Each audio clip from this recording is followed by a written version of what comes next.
Let's talk about reflexivity. We know about X star, the dual space of X. Well, one can also look at the dual space of the dual space, and that would be X star star. That is the dual space of the dual space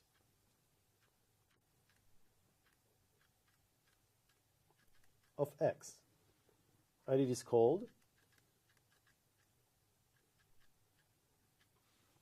the bidual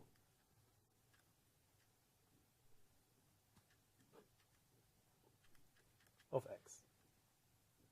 Now, I would like to stress that in the set X star star, there are functions f that go from X star to X. So it contains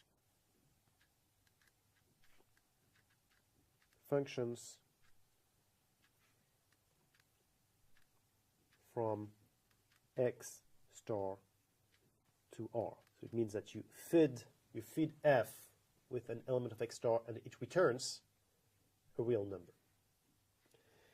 What I'm going to say now is that there is a natural injection phi that is from X to X star star. So what I'm saying is that if I take an X, which I put in green here, if I choose an X, then there will be a phi of X that is, obviously, from what I just said, a function from X star to R. So that will be equal to a function. So let's actually call it f, and with the index x, that goes from X star to R. And obviously, if I look at this function, then fx going from X star to R, it means that I feed fx with an element of X star, which is a function from X to R, and it will return a real number. So a function from X to R, that's f, for instance, and I will define this at f of X. So let's look at this. I'm saying that I start with X, and what I do is I associate to X a function, phi of X, which is fx, and fx goes from X star to R. So from any function f, I basically evaluate f at X. That's what I'm saying. So you see, I start with an X, and I end up with a function that makes f correspond to the evaluation of f in X. And I can define this function phi.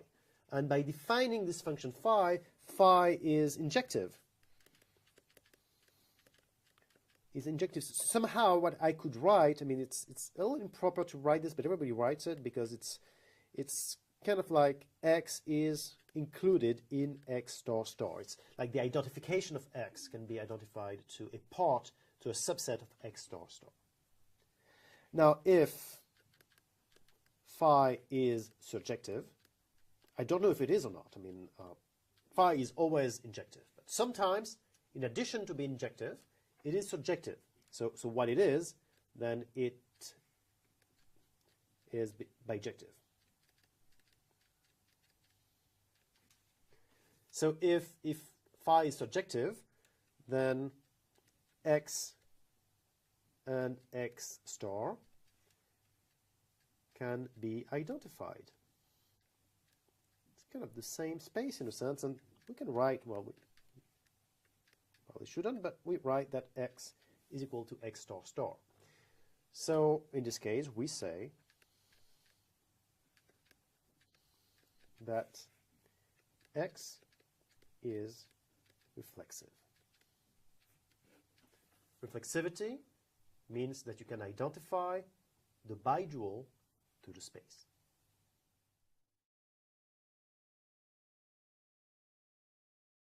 The Kakutani theorem. let X be a Banach space. X is reflexive if and only if the unit closed ball associated to the norm is compact in the weak topology. The unit closed ball associated to the norm is the set of all elements small x that are in capital X for which the norm is smaller or equal to 1. Now, if it had been the open ball, it would have been strictly smaller than 1, but it is the closed ball, so it's smaller or equal to 1.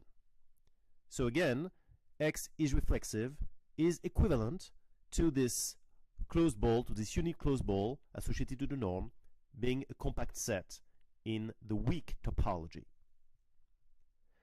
We can also define uniform convexity. A Banach space X is uniformly convex if for all epsilon positive, but not 0, there exists a delta positive, but not 0, such that for any two elements x and y in X, for which the norm is smaller or equal to 1, and for which the norm of the difference is greater than epsilon, then we have x plus y divided by 2 smaller than 1 minus delta. It's strictly smaller than 1 minus delta. And that is the definition of uniform convexity. I would like to give you two examples, one for which the space with the norm is not uniformly convex, and another one for which it is. I will take R2 with norm 1. And here is the unit ball, so you can see where the norm is equal to 1. And as you can see, the norm of x and the norm of y is equal to 1, so it satisfies that the norm of x and y is smaller or equal to 1, so that part is met. And we also have x minus y. The norm of x minus y obviously is greater than epsilon. Now, if you look at x plus y, then what you have is the vector that is like the diagonal of x plus y, and x plus y divided by 2 is this shorter vector, which ends exactly on the boundary of the unit ball. So what we have is that the norm of x plus y divided by 2 is 1. Therefore, we don't have x plus y divided by 2, the norm of x plus y divided by 2, smaller than 1 minus delta. So it's not true for all x and y in capital X, because I just found one x and one y for which it's not true. So obviously, this proves that R2 with norm 1 is not a uniformly convex space. However, if I choose norm 2, if I choose R2 with norm 2, then we have a situation where in this example of x and y, then we have x plus y divided by 2 smaller than 1 minus delta. And you can see this on the left-hand side. The norm of x plus y divided by 2 is smaller than 1, because as you can see, x plus y divided by 2 is in the ball centered in 0 for norm 2 and radius 1. However, it does not prove that R2 is uniformly convex, because I just chose two elements. I have not proven that it is the case for all elements, even though it is.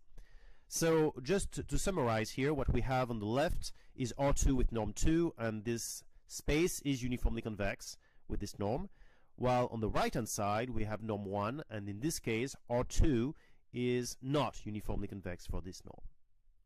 The uniform convexity is useful to prove that we have a Banach space thanks to the Millman-Pettis theorem. And let X be a uniformly convex Banach space, then X is reflexive. So this is very useful. You prove uniform convexity. You have for free that it is a reflexive space.